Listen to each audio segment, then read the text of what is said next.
संपत्ति के अधिकार की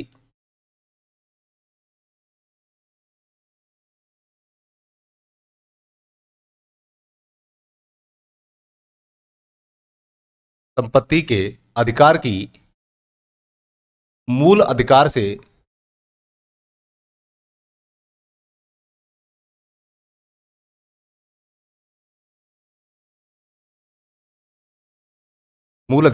विधिक अधिकार तक की यात्रा।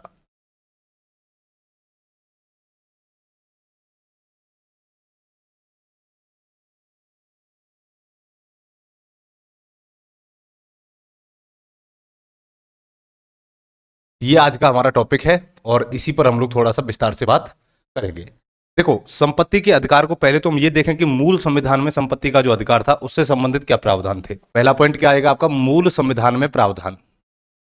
तो मूल संविधान में हम सबको पता है कितने मौलिक अधिकार थे, 7 थे। मूल संविधान में 7 मूल अधिकार थे जिनमें संपत्ति का अधिकार भी शामिल था। अब रह गए 6। तो 6 मौलिक अधिकार हमारे वर्तमान में हैं। तो अब इसको क्या कर दिया है, संपत्ति के अधिकार को विधिक अधिकार, लीगल राइट की श्रेणी में डाल दिया है। तो यहां पर हम लोग पहली बात ये देखेंगे कि मूल संविधान में संपत्ति के अधिकार के प्रावधान या मूल संविधान में संपत्ति का अधिकार।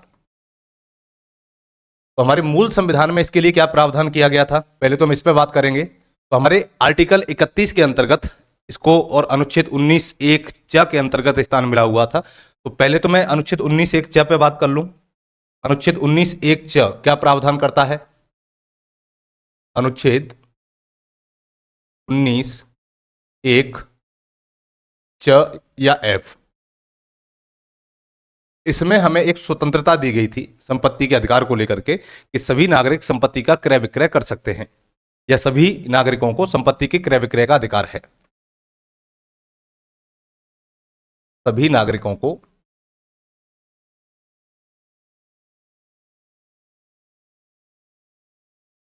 संपत्ति के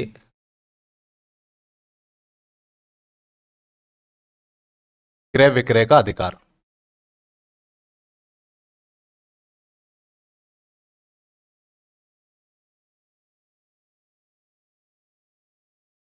क्या होगा?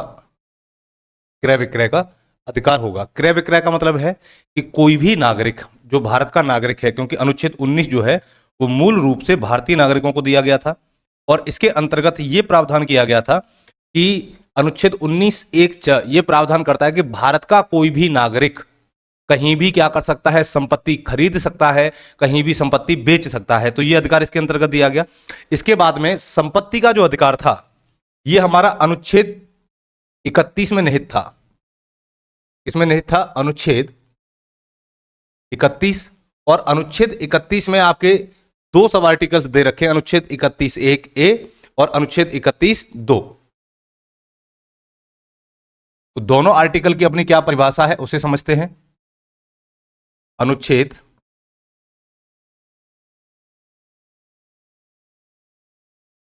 31(1) और अनुच्छेद 31(2).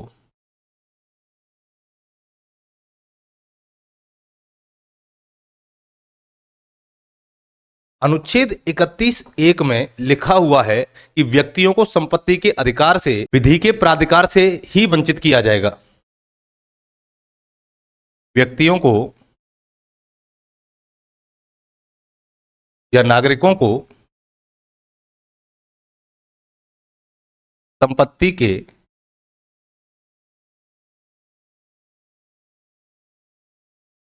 अधिकार से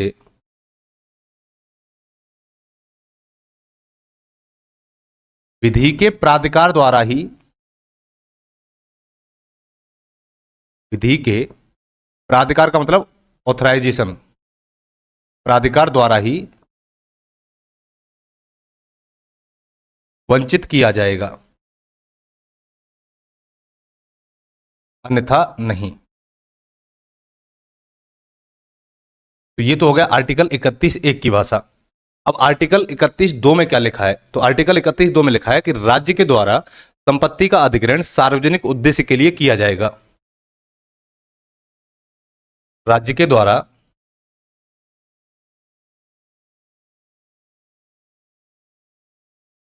संपत्ति का अधिग्रहण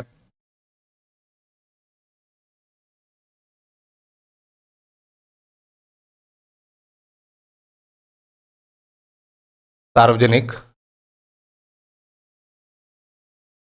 उद्देश्य के लिए किया जाएगा।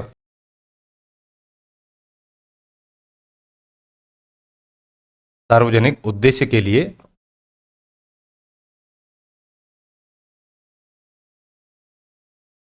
किया जाएगा तथा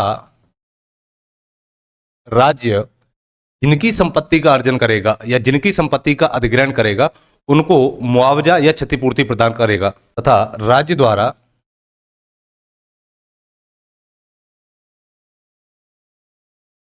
मुआवजा व क्षतिपूर्ति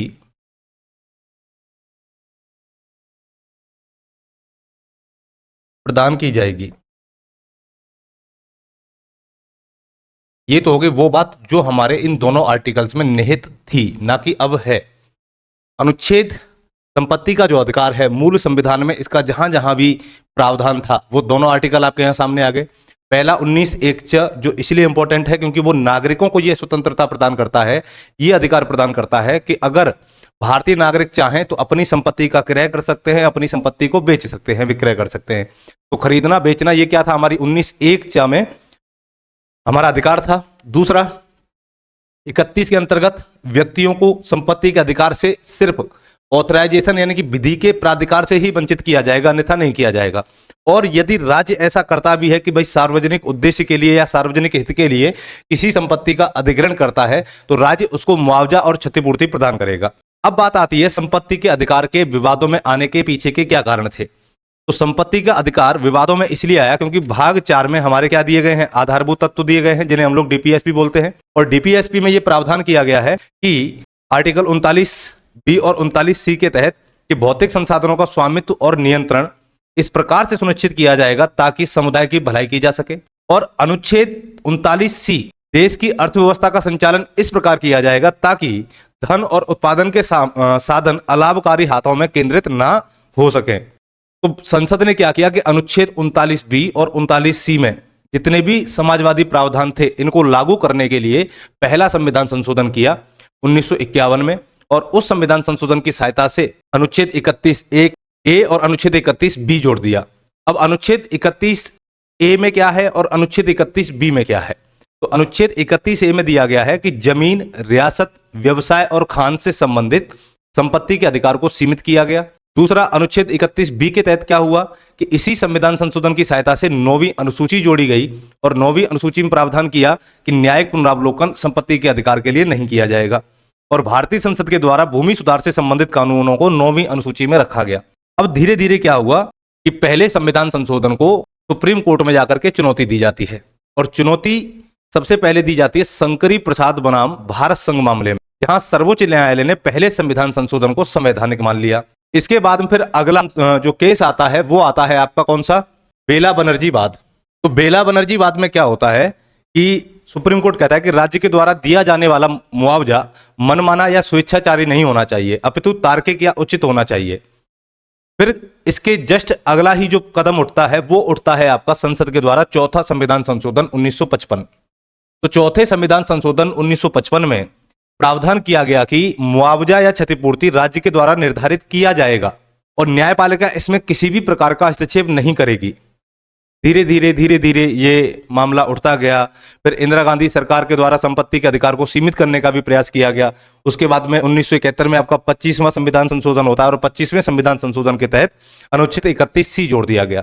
और अनुच्छेद 31(c) में यह प्रावधान किया गया कि सरकार 39(b) और 39(c) को लागू करने के लिए अनुच्छेद 14 एवं अनुच्छेद 19 व अनुच्छेद 21 को सीमित किया जा सकता है। तो धीरे धीरे यहां पर क्या हो रहा था, 39(b)(c) को लागू करने के लिए 14, 19 और 21 पर क्या आ गई, आपकी गाज आ गई। अब फिर 26वां संविधान संशोधन होता है 1971 में ही, और इसके अंतर्गत जो रियासतों के राजाओं को विशेषाधिकार प्राप्त थे या जो राजकुमार थे उनको विशेषाधिकार प्राप्त थे, वो क्या कर दिए जाते हैं, प्रिवी पर समाप्त कर दिया जाता है और उनकी पेंशन भी क्या हो जाती है, यहां पर समाप्त हो जाती है। ठीक है। उसके बाद में संपत्ति के अधिकार की समाप्ति जो है वो 44वें संविधान संशोधन के द्वारा की जाती है, जब मोरारजी देसाई की सरकार भारत में आती है। तो 44वां संविधान संशोधन 1978 में होता है और 1978 के द्वारा इसे मौलिक अधिकारों की श्रेणी से निकाल करके कहां डाल दिया गया? इसे डाल दिया जाता है किसमें? विधिक अधिकार में। तो इसी मुद्दे को लेकर के बहुत सारे सवाल हमारे यहां पर आते हैं, तो थोड़ा सा इन पर ध्यान रखिएगा कि भाई ये विवाद जो है संपत्ति के अधिकार का, ये हमारे संविधान में क्यों आया। तो पहली चीज यहां पर, पहला पॉइंट समझने लायक क्या है कि संपत्ति का अधिकार विवादों में क्यों आया। पहला पॉइंट तो हम यही समझेंगे।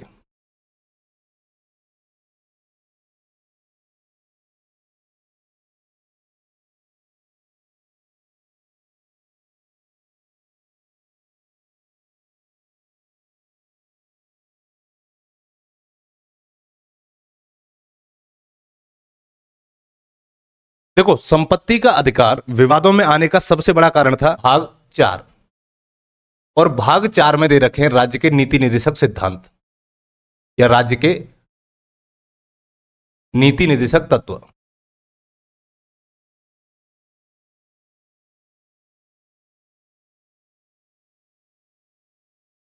अब राज्य के नीति निर्देशक तत्व या डीपीएसपी हम इनको शॉर्ट में कहते हैं, directive principles of state policy. इसके अंतर्गत सरकार ने क्या किया? सभी नागरिकों को सामाजिक, आर्थिक और राजनीतिक न्याय उपलब्ध करवाने की बात कही, जो कि हमारी प्रस्तावना में भी शामिल है। तो भारतीय नागरिकों को सामाजिक, आर्थिक और राजनीतिक न्याय उपलब्ध करवाया जाएगा। सामाजिक, आर्थिक और राजनीतिक न्याय।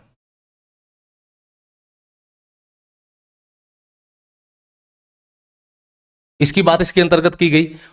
अब अगर सभी नागरिकों को सामाजिक, आर्थिक, राजनीतिक न्याय उपलब्ध करवाना होगा तो क्या करना पड़ेगा कि देश के जितने भी भौतिक संसाधन हैं, उन सभी भौतिक संसाधनों तक किसी एक व्यक्ति की भूमिका नहीं रहनी चाहिए। और डीपीएसपी शासन के संचालन के मूलभूत अंग माने जाते हैं।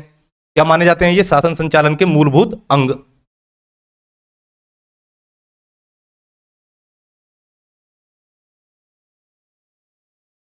शासन संचालन के मूलभूत अंग हैं। अब यहां पर एक चीज ध्यान से समझना कि शासन को चलाने के लिए सरकार क्या करती है? डीपीएसपी का सहारा लेती है। डीपीएसपी का मतलब, इसीलिए हम डीपीएसपी को क्या करते हैं?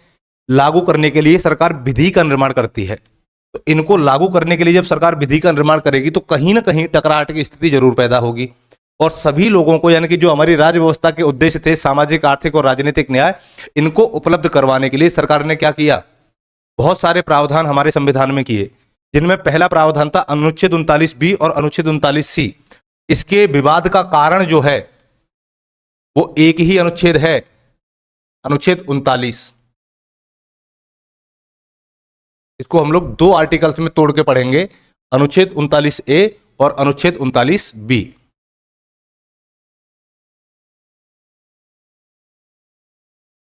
और दूसरा अनुच्छेद 39 बी। अनुच्छेद 39 ए में प्रावधान किया गया है कि भौतिक संसाधनों का स्वामित्व और नियंत्रण इस प्रकार से सुनिश्चित किया जाएगा ताकि समुदाय की भलाई की जा सके। कि भौतिक संसाधनों का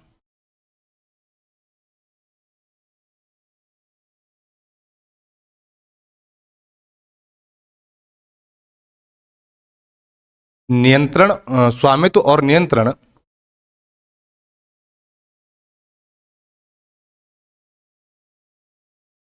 और नियंत्रण इस प्रकार सुनिश्चित किया जाएगा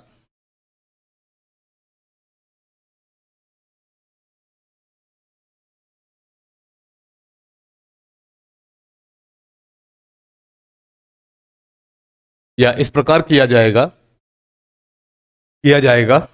ताकि समुदाय की भलाई की जा सके।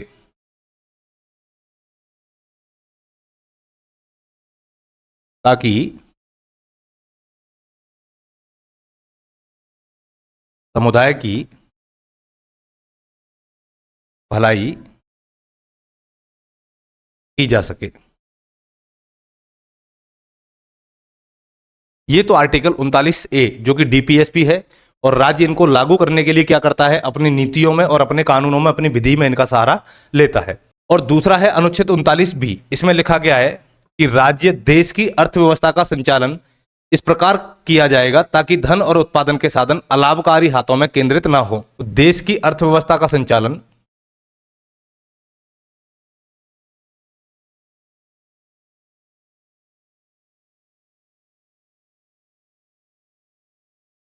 का संचालन इस प्रकार किया जाएगा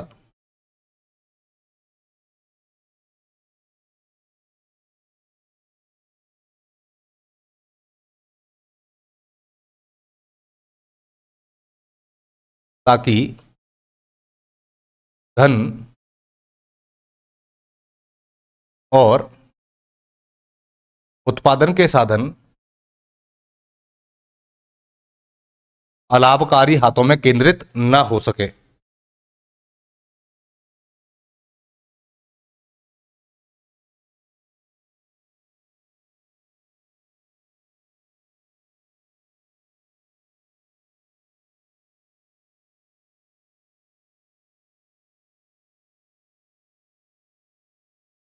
ये तो थे प्रावधान डीपीएसपी के अंतर्गत। तो डीपीएसपी में आर्टिकल 39 और 39 बी इसके विवादों का सबसे बड़ा कारण रहा, भाग 4 और ये दोनों मिलके। और यहां पर सामाजिक आर्थिक न्याय जो था इसको उपलब्ध करवाने के लिए क्या होगा, अब सरकार क्या करेगी कि इन उद्देश्यों की पूर्ति के लिए, यहां पर मैं दोनों तरफ से लिख रहा हूं, यहां से भी और यहां से भी, तो संसद 39 ए व 39 बी में निहित उद्देश्यों की पूर्ति के लिए, में निहित उद्देश्यों को प्राप्त करने के लिए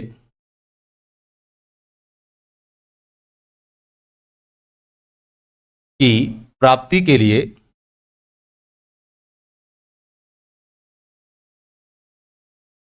क्या करती है, पहला संविधान संशोधन करती है।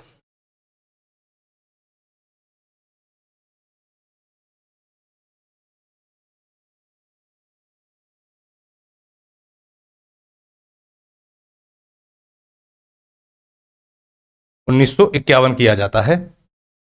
अब इसमें क्या क्या चेंजेस किए जाएंगे, इसमें दो आर्टिकल जोड़े जाते हैं, 31 ए और 31 बी। इसके तहत अनुच्छेद 31 ए व अनुच्छेद 31 बी अंतः स्थापित किए गए।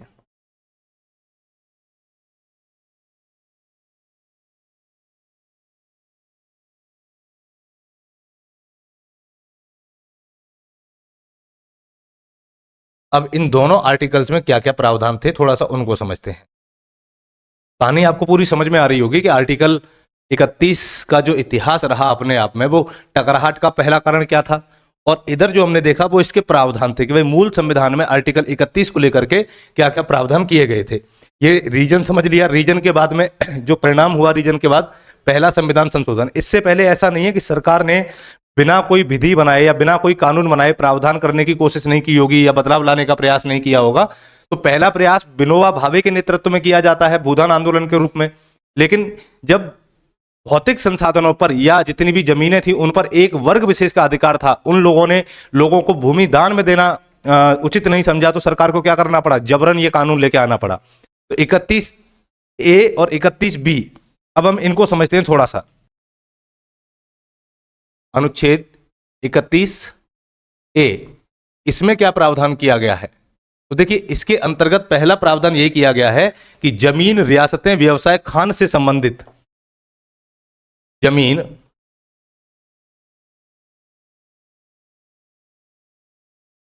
व्यवसाय, रियासतें व खान से संबंधित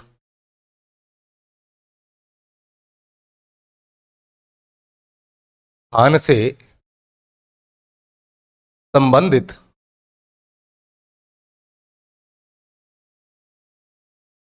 संपत्ति के अधिकार को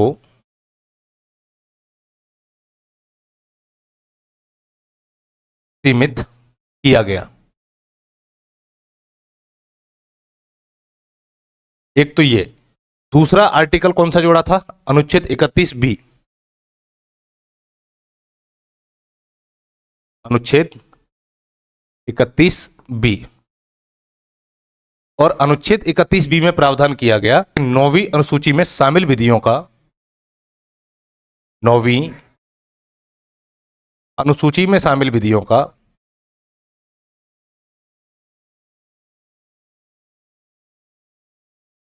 शामिल विधियों का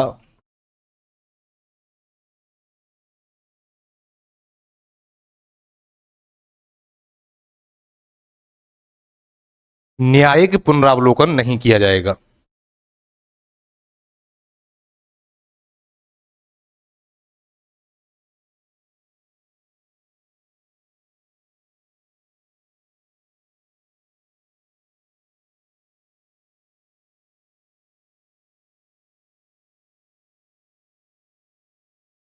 यह प्रावधान किया गया। और नौवीं अनुसूची में क्या क्या शामिल है? नौवीं अनुसूची में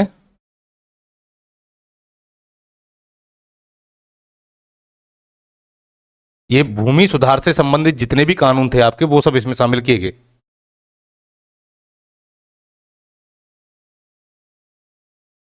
भूमि सुधार से संबंधित कानूनों का प्रावधान।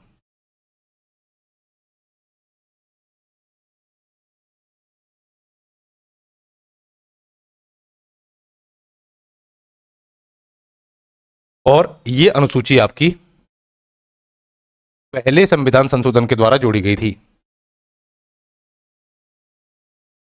फर्स्ट कॉन्स्टिट्यूशन अमेंडमेंट 1951, इसके अंतर्गत इसको क्या किया गया? हमारे संविधान में जोड़ा गया। अब यहां पर बात आती है कि इसके बाद में जो पहला संविधान संशोधन होता है, इसको सुप्रीम कोर्ट में पहली बार 1951 में चुनौती दी गई। तो पहला केस आता है आपका शंकरी बनाम, शंकरी प्रसाद बनाम भारत संघ मामला।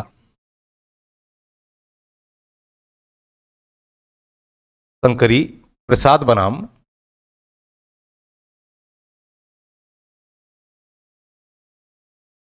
भारत संघ 1951।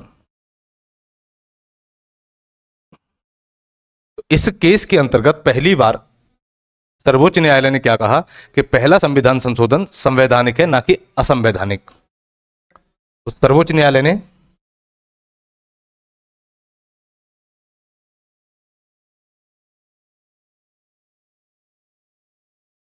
इसके अंतर्गत क्या माना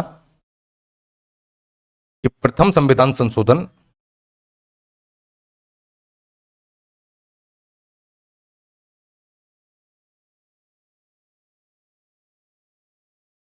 संशोधन को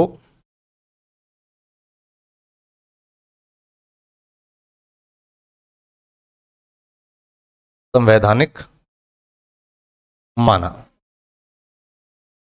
पहली बात तो यहां तक क्लियर हो गई आपकी कि यहां पर यह संवैधानिक मान लेता है, लेकिन फिर आता है बेला बनर्जी बाद। दूसरा अगला केस कौन सा आएगा? बेला बनर्जी केस।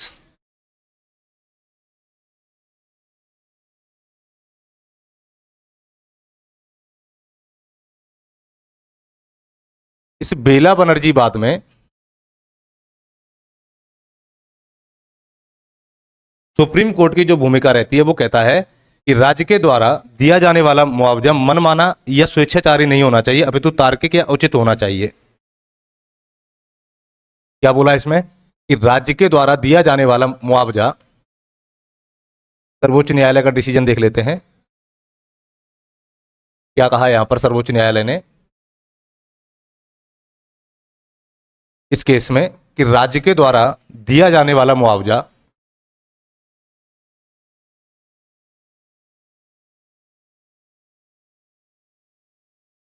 दिया जाने वाला मुआवजा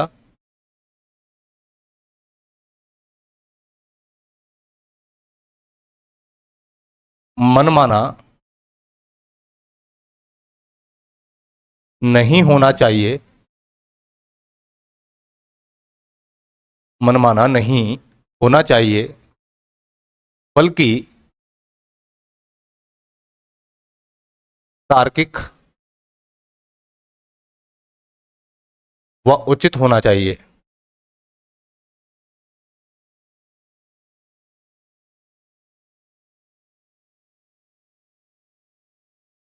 तार्किक व उचित होना चाहिए, पहली चीज ये याद रखिए।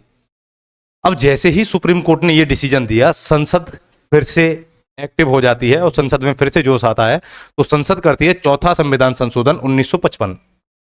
इसके बाद में एक और संविधान संशोधन होगा, कौन सा? फोर्थ संविधान संशोधन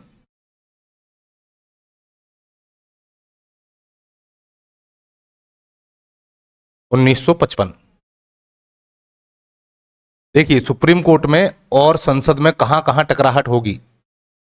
तो यहां पर संसद ने क्या किया, सुप्रीम कोर्ट ने जैसे ही डिसीजन दिया, संसद ने क्या कर दिया, एक अमेंडमेंट कर दिया, फोर्थ कॉन्स्टिट्यूशन अमेंडमेंट। और इस फोर्थ कॉन्स्टिट्यूशन अमेंडमेंट के द्वारा यह प्रावधान किया गया कि मुआवजा या क्षतिपूर्ति राज्य के द्वारा निर्धारित किया जाएगा। क्या कहा? मुआवजा या क्षतिपूर्ति राज्य के द्वारा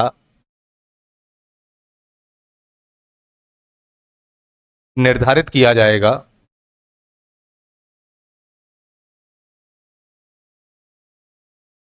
निर्धारित किया जाएगा। न्यायपालिका इसमें किसी प्रकार का हस्तक्षेप नहीं करेगी। न्यायपालिका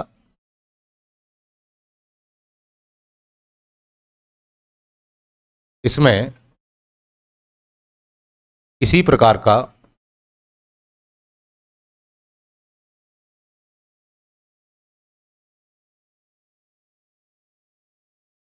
हस्तक्षेप नहीं करेगी।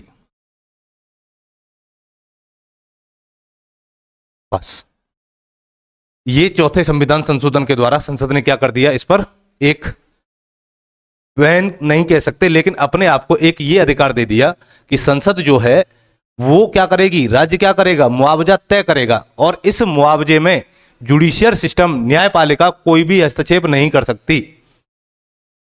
अब इसके बाद में क्या होता है, इंदिरा गांधी की सरकार में फिर से इसको सीमित करने का प्रयास किया जाता है। तो यहां पर एक नोट करके लिखेंगे, और नोट में क्या लिखेंगे कि इंदिरा गांधी सरकार द्वारा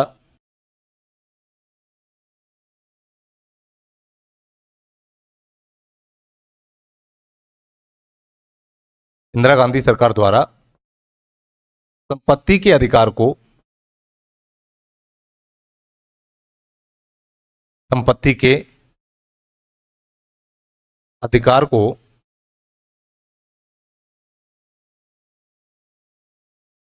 सीमित करने का प्रयास।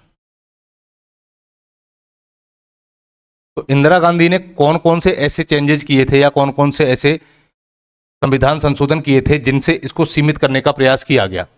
तो पहला संविधान संशोधन किया था इंदिरा गांधी ने 25वां संविधान संशोधन। कौन सा किया? 25वां संविधान संशोधन।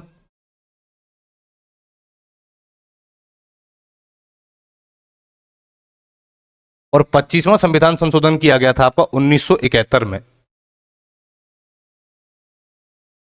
1971। इसके बाद दूसरा संविधान संशोधन होता है 26वां संविधान संशोधन।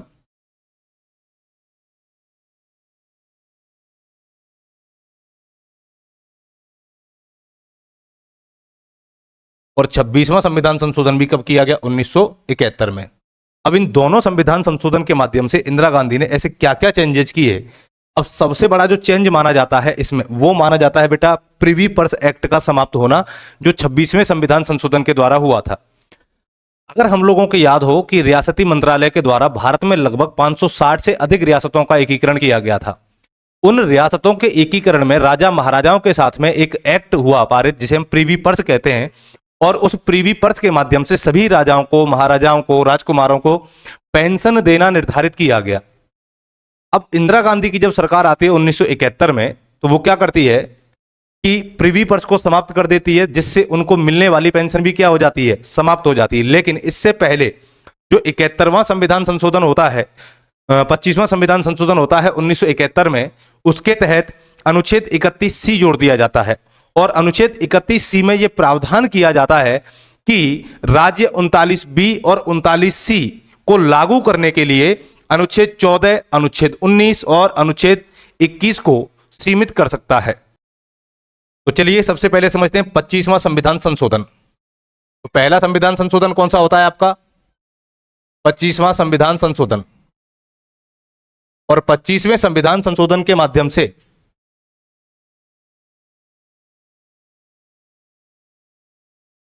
उन्नीस इसके माध्यम से इंदिरा गांधी ने क्या किया, एक आर्टिकल जोड़ा और उस आर्टिकल का नाम था अनुच्छेद 31C। अनुच्छेद 31C अंतः स्थापित।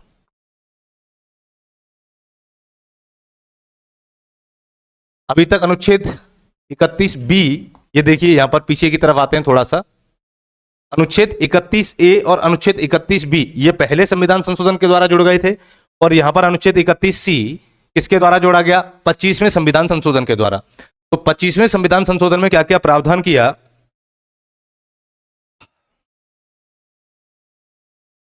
इसमें क्या प्रावधान किया गया,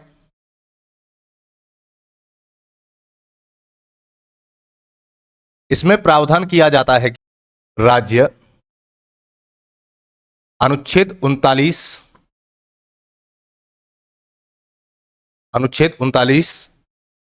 बी और सी को लागू करने के लिए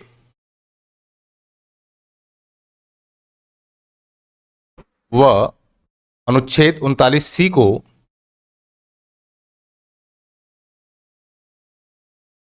लागू करने के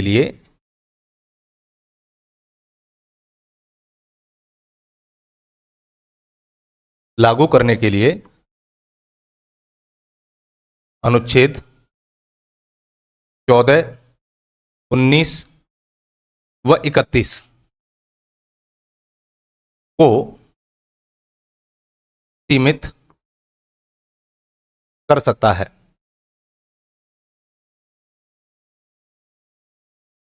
क्या कर सकता है, इसको सीमित कर सकता है। इसका मतलब यह हुआ कि इन दोनों आर्टिकल्स पर, या हम ये कहें कि इन दोनों आर्टिकल्स पर तो जो यहां पर प्रभावी अनुच्छेद होंगे वो क्या हो जाएंगे, मैं यहां पर ले लेता हूं इसको, यहां अनुच्छेद 39B व अनुच्छेद 39C पर सी किस पर प्रभावी हो गए, यहां अनुच्छेद 14, 19 और 31। तो इन तीनों आर्टिकल्स पर, इन दोनों आर्टिकल्स को क्या दे दी गई, यहां पर वरीयता दे दी गई। बात समझ में आ रही है मैं क्या समझाना चाह रहा हूं आपको, यानी कि इन दोनों आर्टिकल्स को इस पर क्या मिल गई, प्राथमिकता मिल गई।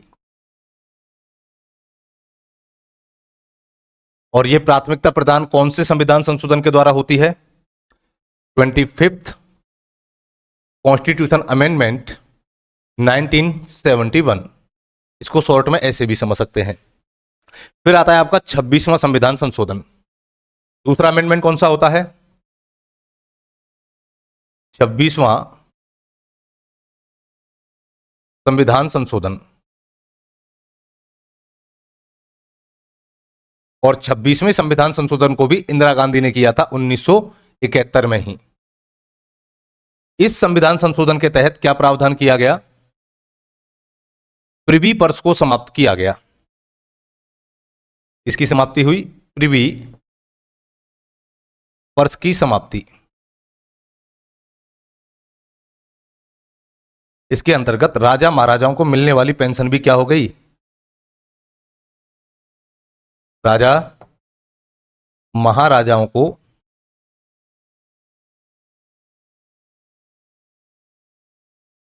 मिलने वाली पेंशन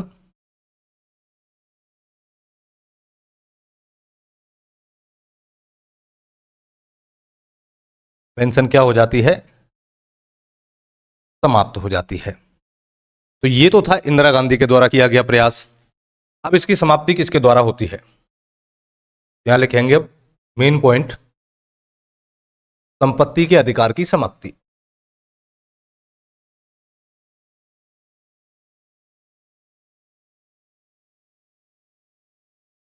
संपत्ति के अधिकार की समाप्ति।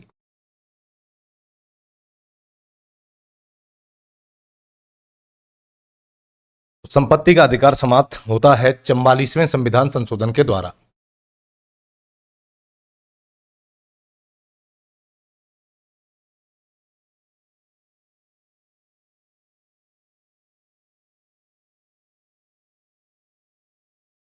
उन्नीस के द्वारा।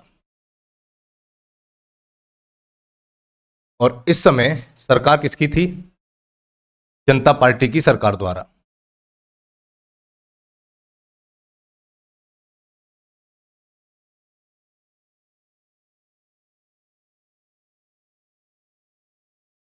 और पीएम कौन थे, मोरारजी देसाई।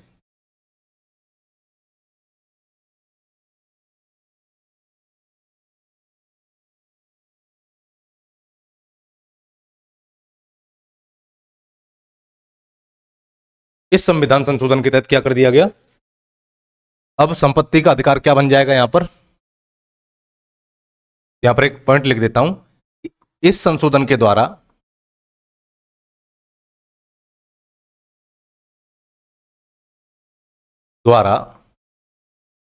संपत्ति के अधिकार को, संपत्ति के अधिकार को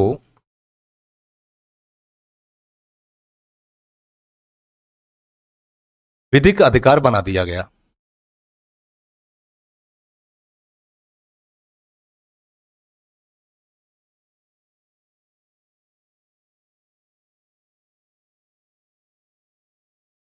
क्या किया गया, विधिक अधिकार बना दिया गया। अब हम लोग दो कंडीशन समझेंगे, तुलना करेंगे दोनों की। एक तरफ मूल संविधान में, मूल संविधान में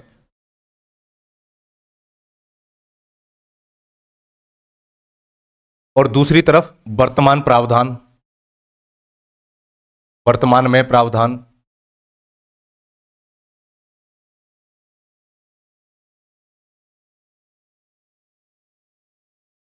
दोनों ही पॉइंट यहां पर समझने हैं, एक मूल संविधान में प्रावधान और एक वर्तमान में प्रावधान। तो पहला प्रावधान जो किया गया मूल संविधान में वो दो अनुच्छेदों में था, अभी मैंने आपको बताया था। एक अनुच्छेद 19(1) च और दूसरा प्रावधान अनुच्छेद 31। और अनुच्छेद 31 के भी सब क्लॉज 1 और अनुच्छेद 31(2) ये था। कौन से भाग में शामिल था, भाग पूछ ले तो ये दोनों आपके भाग 3 में क्या थे, मौलिक अधिकार थे।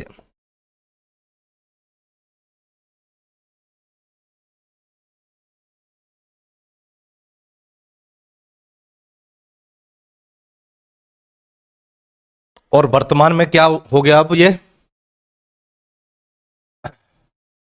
अनुच्छेद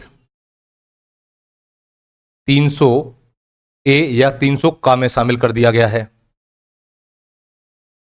और भाग की बात की जाए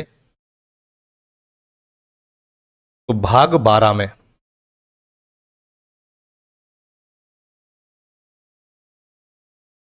और भाग 12 में इसको क्या बना दिया गया है, विधिक अधिकार।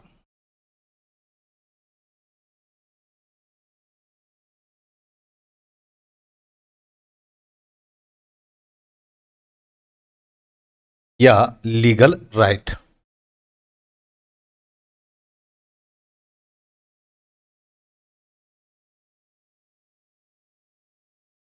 क्लियर है यहां तक। और अनुच्छेद 300 ए में क्या प्रावधान किया गया कि किसी व्यक्ति को संपत्ति के अधिकार से विधि के प्राधिकार द्वारा ही वंचित किया जाएगा। किसी व्यक्ति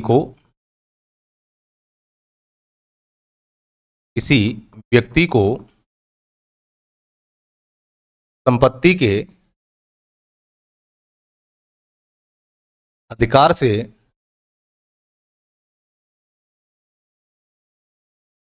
से विधि के प्राधिकार द्वारा ही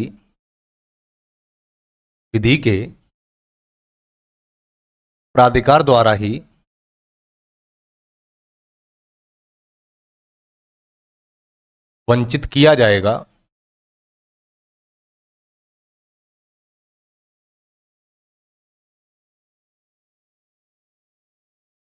अन्यथा नहीं।